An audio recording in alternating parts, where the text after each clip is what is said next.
At Rural First, we're the leader in rural construction loans because we don't work here. We work out here. We live rural, which means we know just what you need to build rural. Our dedicated team of loan specialists works with you throughout the construction process. And with our digital tool, you can manage your project all in one place. That's how Rural First gets you closer to what matters. Rural First is a registered trademark of Farm Credit Mid-America, NMLS 407249, Equal Housing Lender. Loan subject to approval and eligibility. Other terms and conditions may apply. Visit ruralfirst.com for more details.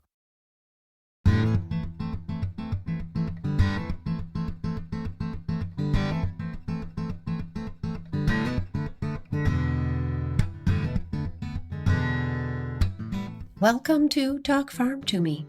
I am your host, Dana, or Farm Girl. I have a small farm of my own that is featured on the Accidental Farm podcast in 100 5-minute episodes. Here, however, we go deeper into the farming world with conversations with serious farmers to learn about their work, their struggles, and their successes. It is my hope that you will get to know these farmers as I have, and that you and I together can become more informed and more supportive of their important work.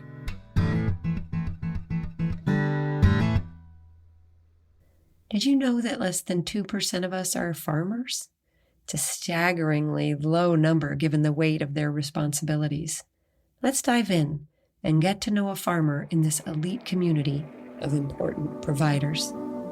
What you're looking at is some of the finest rice land in the nation. When you think of farmers, what comes to mind first? Meat or veggies? Cows or cauliflower? I'm going to go out on a limb here and say that when I say the word farmer, you think of a man, probably white, in his 60s. My name is Bob Lynn. I farm this ground just as my parents... And you wouldn't be far off from the truth. The U.S. Department of Agriculture conducts an agricultural census every 5 years, the last one in 2017. According to that survey, the U.S. has 3.4 million producers who are 57 and a half years of age on average. 73.6% are men, and 95% of them are white. Rice was grown on a limited scale in Arkansas, but it became commercially important in 1905, and since has become... When I say farmer, I don't think flowers. Not immediately, anyway. It's way down the farmer list for me. That's why talking with Eliess Forney, a small-scale flower farmer from Michigan, for this episode was so much fun. I got the chance to dive into the world of peonies, my all-time favorites, and dahlias, which are growing a cult following of their own, and to discover that for this charming flower farmer, the point may be more than flowers.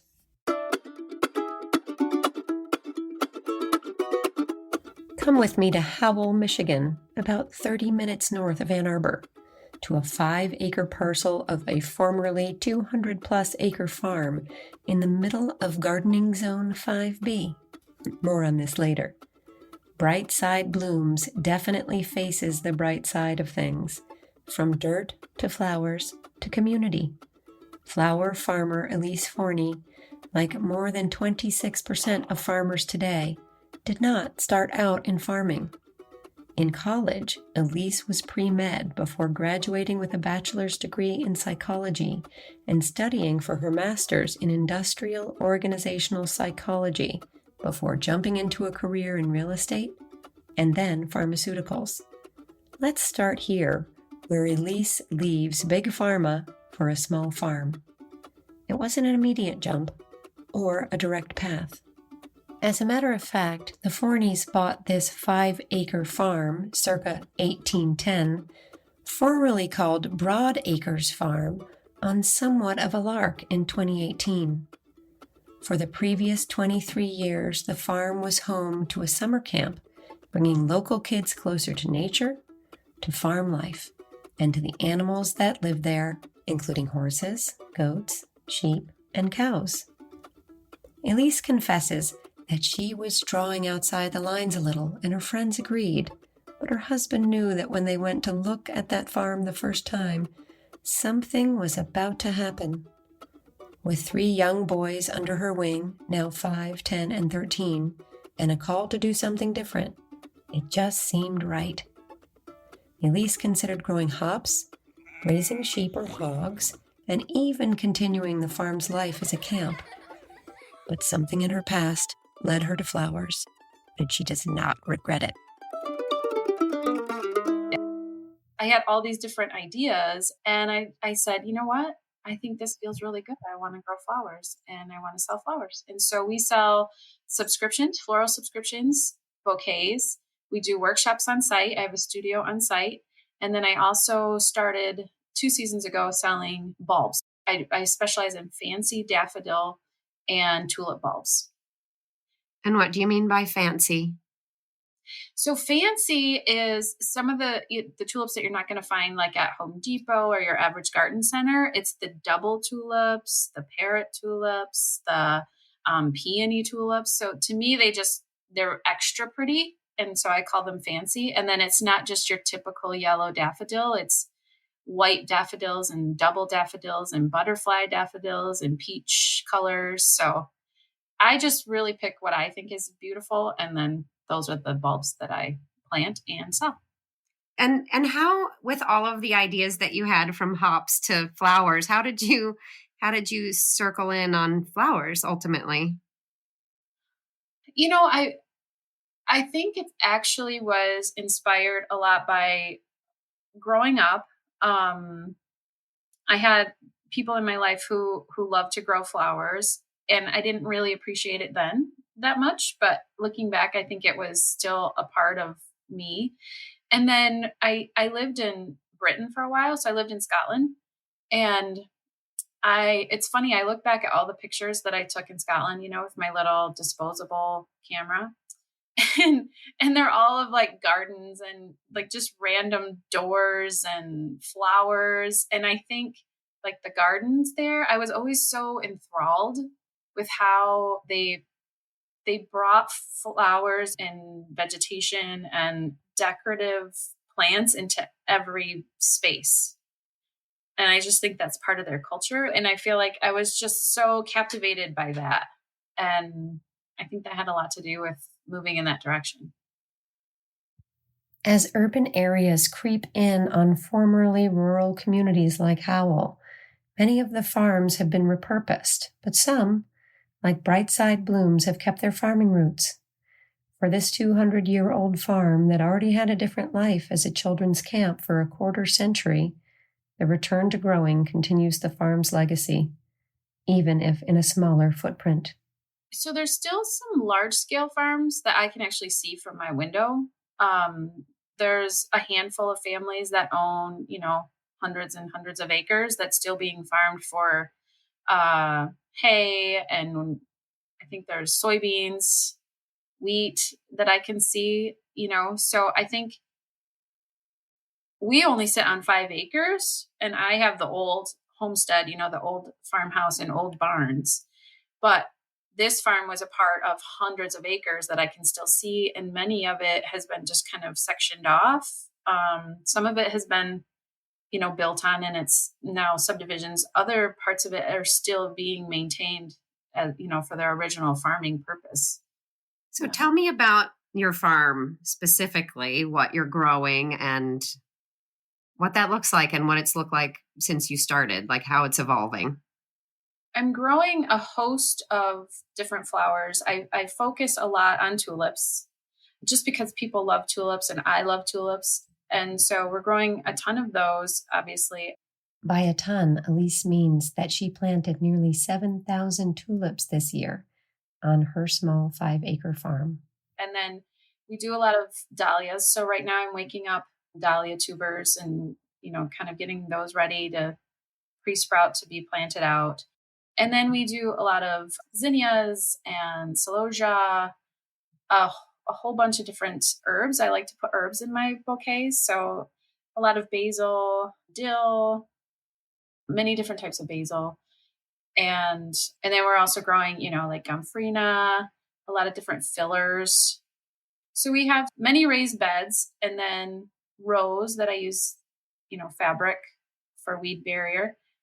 And I tend to do a lot of succession planting. So like for instance, I'll pull out the tulips, we'll harvest those, and then I'll amend the soil as much as I can. And then we'll plant out, the dahlias where the tulips were growing. We use the space, really efficiently. So when you pull out the tulips, you pull out the bulbs themselves and store them? So for harvesting tulips for cut flowers, you do have to pull out the bulb. This is really strange, and this was weird when I learned it the first time.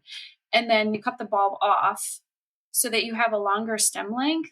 And the other reason is that it won't regenerate well if you're cutting it that deeply on the stem. So you kind of have to toss the bulbs.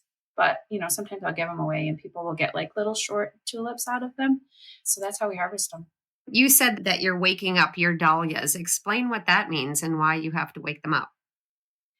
So my tubers live in my crawl space all winter long because I am zone 5B, so they will not live over the winter. The soil gets too frozen for them to survive. Two things quickly here. A tuber. Do you know what that is? It's a specialized storage stem of certain seed plants. Tubers are usually short and thick and typically grow below the soil. They are basically the resting stage of different kinds of plants and allow different species to overwinter. And zones? Let's cover that for a hot second.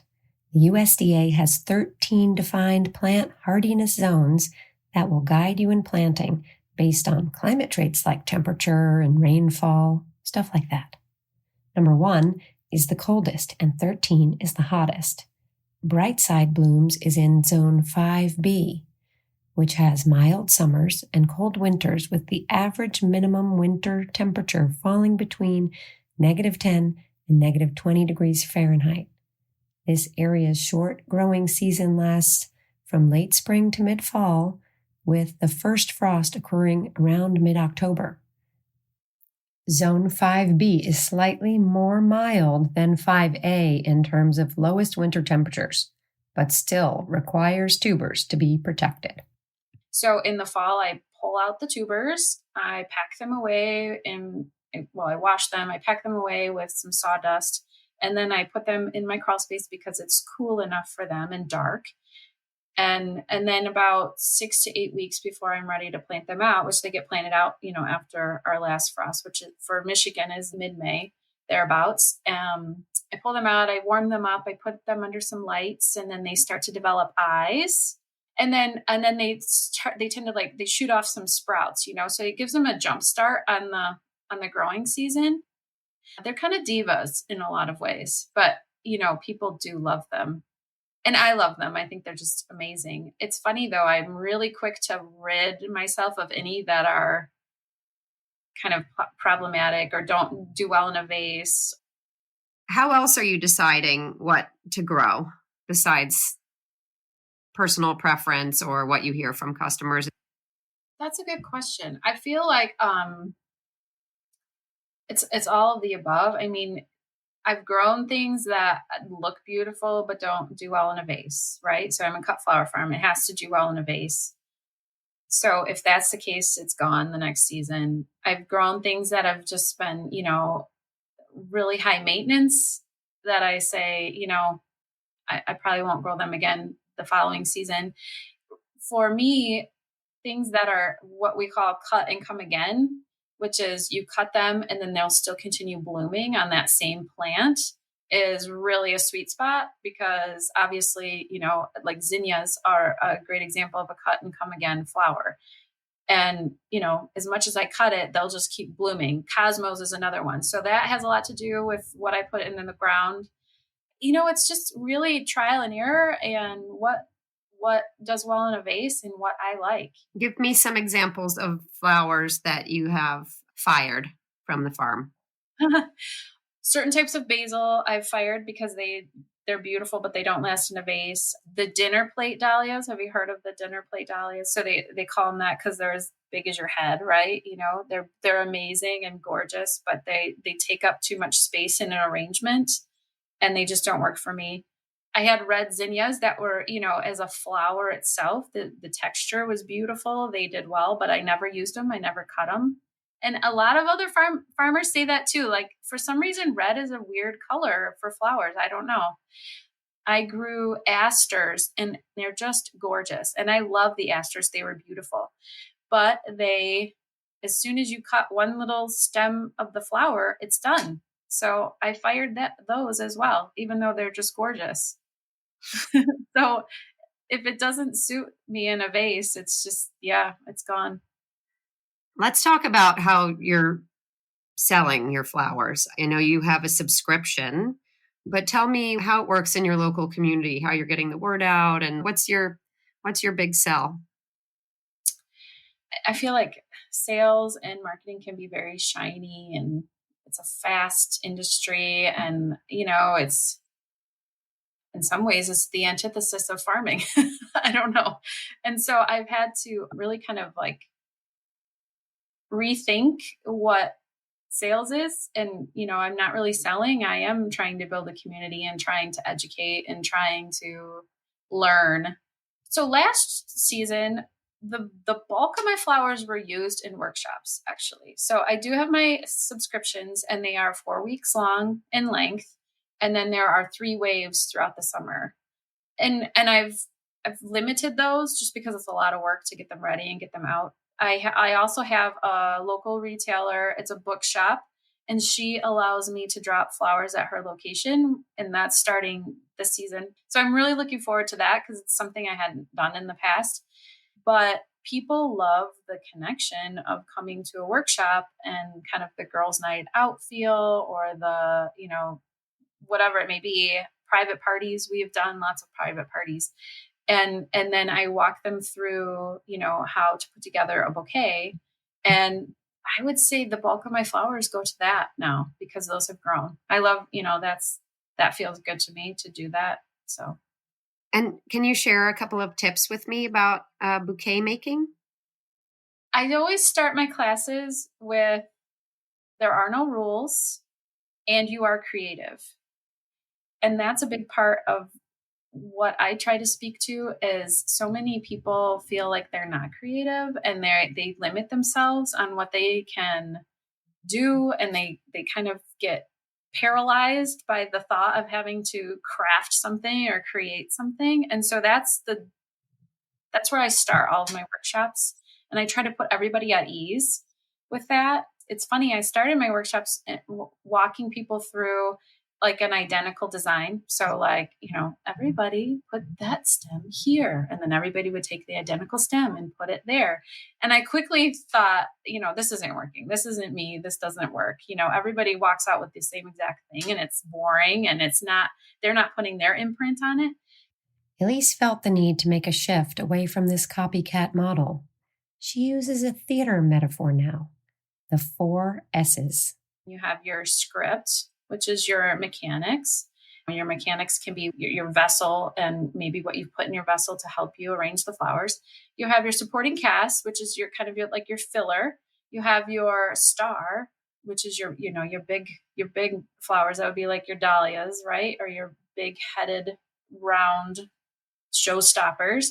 And then you have, for me, and this is what I added, you have a surprise. I feel like every bouquet has to have a surprise, whether it's, a goofy piece of grass that's maybe standing up taller than everything else, or maybe most of your palette's white and you have something that is a different color that pops. But everybody's surprise is different. But most of the time in a workshop, I have everyone go around and tell me what their surprise is, and we share. So that's kind of the loose framework that I work under. I feel like you've brought your psychology background. I think it's snuck in there. Yeah. In your workshops to like liberate people a little bit. Yeah. Liberate them for sure, and calm them. We're all in this I feel like constant state of stress right now, and anxiety is so high, and one workshop that stands out to me was a group of middle school and high school teachers, and they had something that happened in Michigan that week that was just horrible relating to school. And, they came to my workshop and all of them were a mess. I mean, just stressed. You could just tell, you could read it on their body language, right? Their shoulders are up here. They're just stressed. Eliess is quietly referring to a school shooting in Oxford, Michigan in 2019, just a few towns over from Brightside Blooms farm and flower studio that left 4 dead and really rattled all of the nearby communities, none more than the kids and the teachers in schools. Everyone was on edge, and the teachers, both shaken personally and needing to be there for their students, were extra anxious. Eliess applied her usual approach. My goal is that when you walk into my barn, and I call it the Bloom Barn, when you come to the Bloom Barn, you're here to be mindful. You're here to create something. And through that creation, you reach creative flow, which hopefully will, it's a meditative state. So hopefully that will kind of release some of that tension and just bring you back down. So that's definitely been my goal. The visit from the teachers was a turning point for Eliess and for her farm's purpose. I didn't set out to do that. I saw it kind of happening organically, and I thought, wow, that's a gift. So when people feel that way, they feel relaxed on the farm. That's a beautiful thing to me.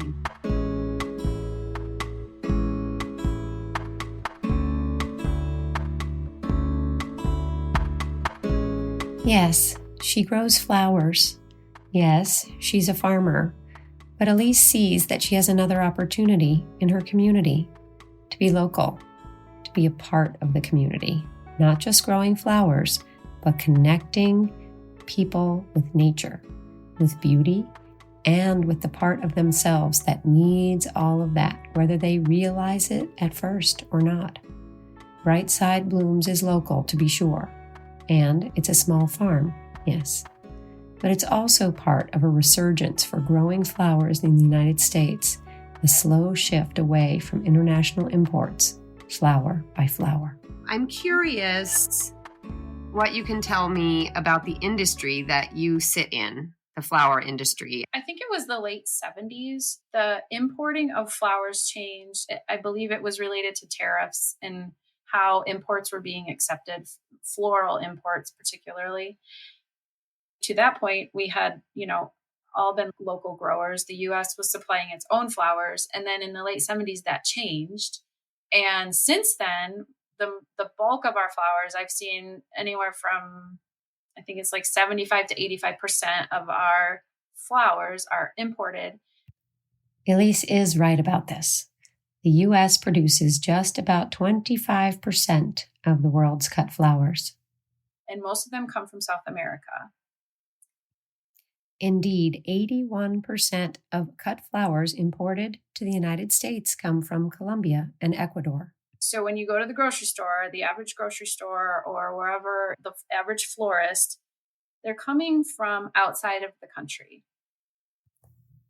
As a matter of fact, in the U.S., the biggest florist is Kroger, the grocery store chain, which sells flowers in 2,800 stores in 35 states.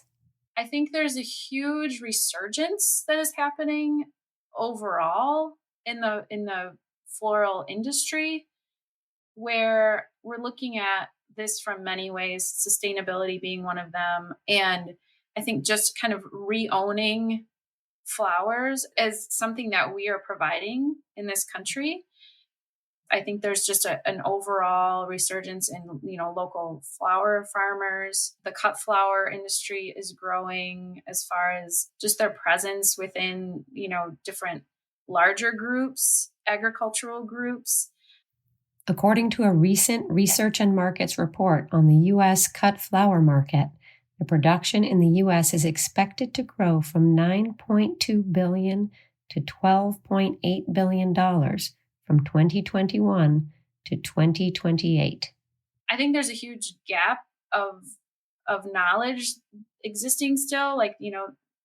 Most of the average people don't understand where their grocery store flowers are coming from. And I think we as a collective, meaning like cut flower growers, are trying to educate with that. In addition to Colombia and Ecuador, other top international flower producers include the Netherlands, especially for tulips, Canada, and Mexico. Domestically, 75% of flowers sold come from California. I just feel like overall, there's this kind of like return to why aren't we growing flowers in the US? And I know that's the message I try to get out, is that, the carbon footprint of a dozen roses that have been sprayed multiple times and traveled in a refrigeration truck for a week or two to get to your local Kroger are very different than what I'm growing, in my farm. I'm glad that that's happening. I just think we have a lot of work to do. And the other thing that happened when most of the flowers started being imported instead of grown here is they started only growing flowers that could sustain a long distance, right? So, like it's very difficult to get imported dahlias because it's hard for them to be imported.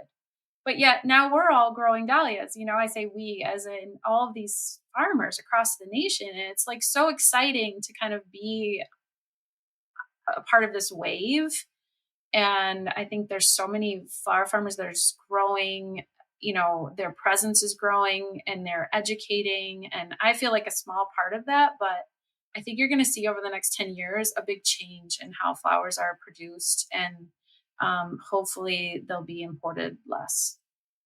It's very interesting. When I go to my local grocery store, it will show me an organically grown tomato, where it comes from, and a conventionally grown tomato and where it comes from, whether that's, New Jersey or Mexico or what have you. There's so much communication now because I think consumers have demanded it around certain segments, especially in the produce aisle. So it's really interesting that flowers they're maybe a little behind. I think they are a little behind. And I just think that we have a lot to learn, and they don't have the same standards as produce as far as country of origin or having to label things.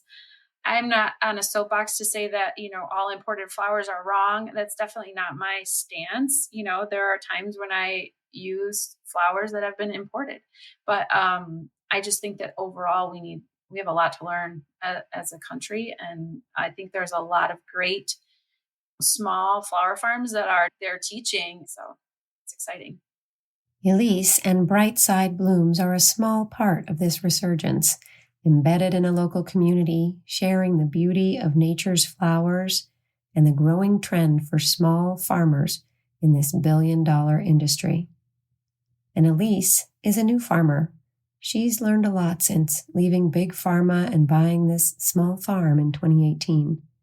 And it's not what you might expect, growing tulips and dahlias.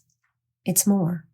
I didn't anticipate falling in love with the design side so much. I mean, I've always been a creative, but I thought in the beginning that growing flowers was just so cool. It was just this new frontier and it was so exciting. And I was learning about starting all these seeds and just stuff that I had no idea of. It was just out of my wheelhouse. And as I got into like season 2 and then 3, I was like, growing flowers is great.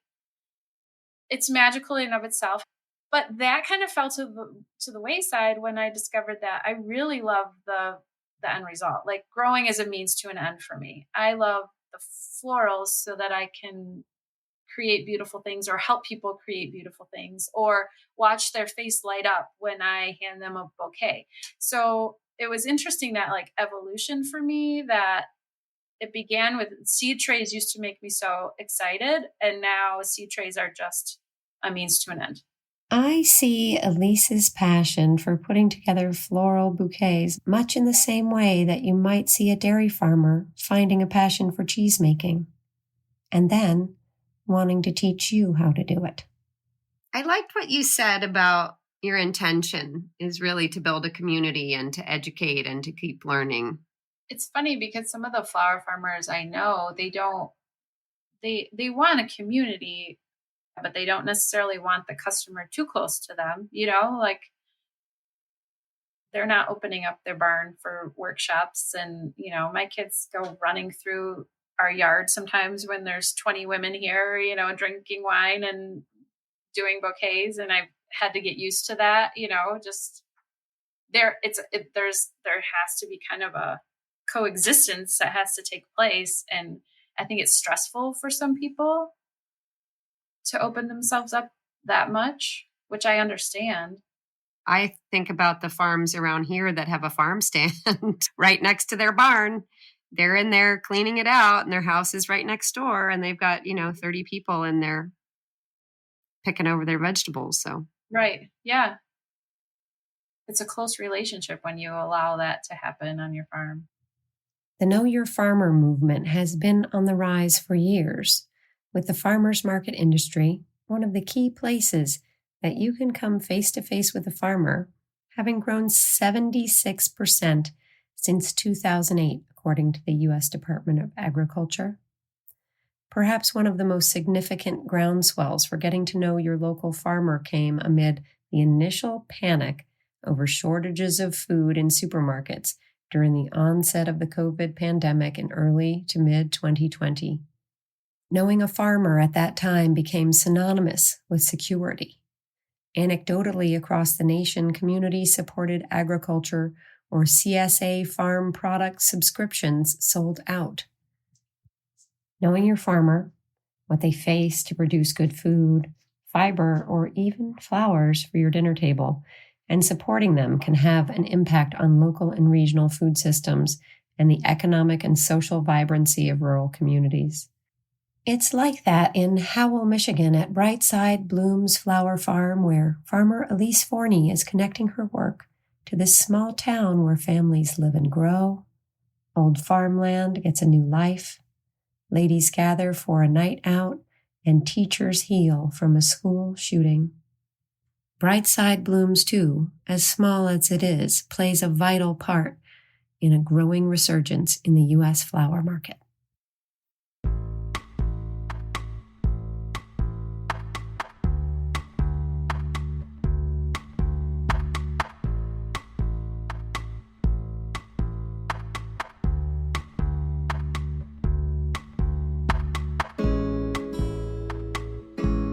Thank you for diving into this episode of Talk Farm to Me, where you have had a unique opportunity to get to know one of our farmers. Together, all of the farmers on Talk Farm to Me, present and future, paint a picture of farming that is personal, intimate, and real. Stick with me for more conversations with serious farmers and check out how you too can be part of a vibrant community that supports the important work that farmers do on my website at xoxofarmgirl.com. Talk Farm with you soon.